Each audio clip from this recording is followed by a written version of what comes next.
जितना शांत और देवीय प्रकृति का, उसका बेटा उतना ही भयंकर वाला गुस्सा है। मतलब इतना भयंकर उसको गुस्सा आता कि वो गुस्से में इतना तमा जाता कि अपना सब कुछ खो बैठता। एक दिन गुस्से में तमाया हुआ राजकुमार राजमहल में आया और आते ही भरी राजसभा में चिल्लाते हुए बोलने लगा, महाराज, ये आपके नगर में क्या हो रहा है? अमुक ऑफिसर के बच्चे ने मुझे भरे बाजार में गाली निकाली, उसको ऐसी सजा दी जाए कि आने वाला 100 साल याद रखें कि राजा के बेटे को गाली निकालने की क्या सजा होती है। राजा हक्का बक्का रह गया। वो तो शांत प्रकृति का आदमी, एक छोटे से बच्चे को सजा दें तो क्या दें? ठीक है, गाली निकल गई तो निकल गई, पर उसकी सजा कितनी सुनाए? राजा ने अपने राजसभा में बैठे हुए सभासदों से कहा, बोलो भाई सभासदों, मेरा बेटा कहता है 100 साल तक शहर याद रखे, ऐसी सजा दी जाए, तुम ही बताओ कि क्या सजा दें। एक ने कहा, महाराज उस लड़के की जबान काट दो। दूसरे ने कहा, उसके मुंह में तेजाब डाल दो। अब राजसभा में बैठे लोगों की सजाएं तो ऐसी निकलेगी ना। तीसरे ने कहा, उसका बाप भी ऐसा ही है, पूरे परिवार को देश निकाला दे दो। चौथे ने कहा, इन सबको उल्टा कर कुएं में पटक दो। सबने अपनी अपनी सजाएं सुनाई। एक ने कहा, इन पूरे परिवार को फांसी पर लटका दो। सबको अपने मन की निकाल रही थी, जिसका जिससे बैर था वो निकाल रहा था।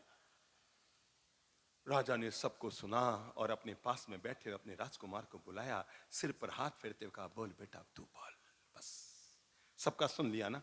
कोई कहता है जीभ काट दो, कोई कहता है तेजाब डाल दो, कोई कहता है कुएं में मार दो, कोई कहता है जान से मार दो, कोई कहता है देश निकाला दे दो, कोई कहता है फांसी में लटका दो। बेटा तू बोल, तेरी खुशी के लिए जो तू कहेगा मैं वो सजा दूंगा, तू बोल बेटा तू बोल। उसने कहा, पापा जी मुझे नहीं पता, बस मैं चाहता हूं ऐसी सजा दो कि 100 साल तक ये शहर याद रखे और कि राजा के बेटे को गाली निकालने की क्या सजा होती है। मैं चाहता हूं 100 साल तक ये शहर आपको याद रखे।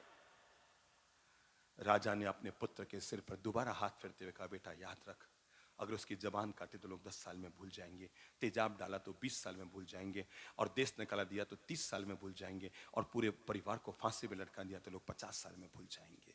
तू ही बता 100 साल वाली क्या सजा दूं? कहा, पापा मुझे नहीं पता, बस 100 साल वाली सजा दो कि पूरा शहर 100 साल तक याद रखे।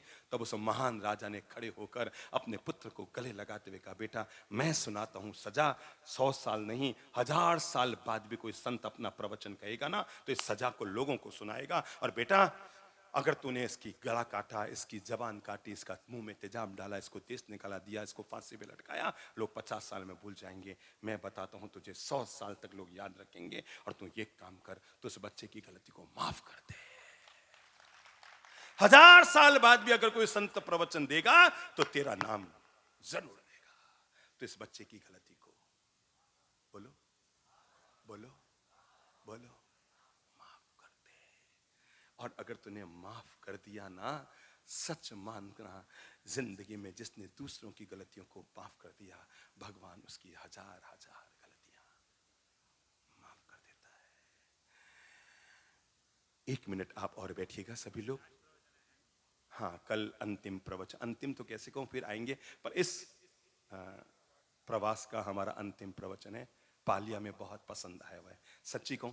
हम पाली कितनी बार आ गए? 4-5 बार आ गए ना, 5-6 बार आ गए हैं। 4 बार तो अपन ने अणुव्रत मैदान में प्रवचन दिया, फिर लोडों के पास में दिया, फिर वो टाउन हॉल में दिया है। अच्छा शहर है पाली, हमें बहुत पसंद आया हुआ है। हम आप लोगों का अभिनंदन करते हैं। कल हमारा इस शहर का, इस साल का, यानी इस चातुर्मास से पहले का अंतिम प्रवास, अंतिम प्रवचन है। आप लोग एक काम करना, कल हम और आगे से लोगों को बैठा देंगे। आज आप जितने लोग आए हैं ना, मोबाइल कौन कौन रखता है जेब में? हाथ खड़ा करो। सब लोग रखते हैं ना। घर जाकर, अच्छा मोबाइल लगभग फ्री है सबका, फोन करो ना करो पैसा उतना ही लगना है, 5 रुपये पर डे का। तो एक काम करना ना, घर जाकर के अपना मोबाइल को उठाना, उसमें जो सबसे करीबी 10 लोग हैं, हिंदू मुस्लिम सिख ईसाई, सबको सीधा करे, लुगाई कोई भी हो जाती का, कोई दिक्कत नहीं है। पर वो क्या हुआ,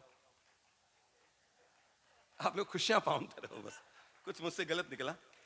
नहीं, आप गलत निकलते हैं तो हंसी आती है, अच्छा निकलता है तो हंसी आती है। हाँ।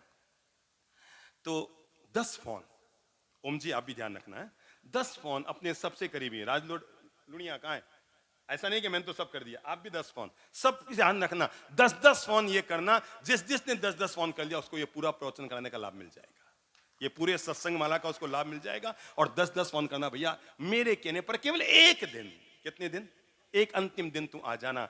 आपने एक फोन किया, वो आएगा, वो घर जाकर आपको 10 फोन करेगा, भैया मेरी तो जिंदगी सुधर गई, आज मेरी जिंदगी बदल गई। कल का प्रवचन पूरे चातुर्मास का सार में एक प्रवचन में कल आप सुनेंगे। तो आप अब हाथ दोबारा खड़ा करो, कौन कौन लोग हैं 10 फोन करेंगे? इतने लोग 10 फोन करेंगे? करेंगे तो अब तो आप लोगों को मंच पे बैठा दूंगा, नीचे तो जगह ही नहीं बचेगी, ठीक है ना।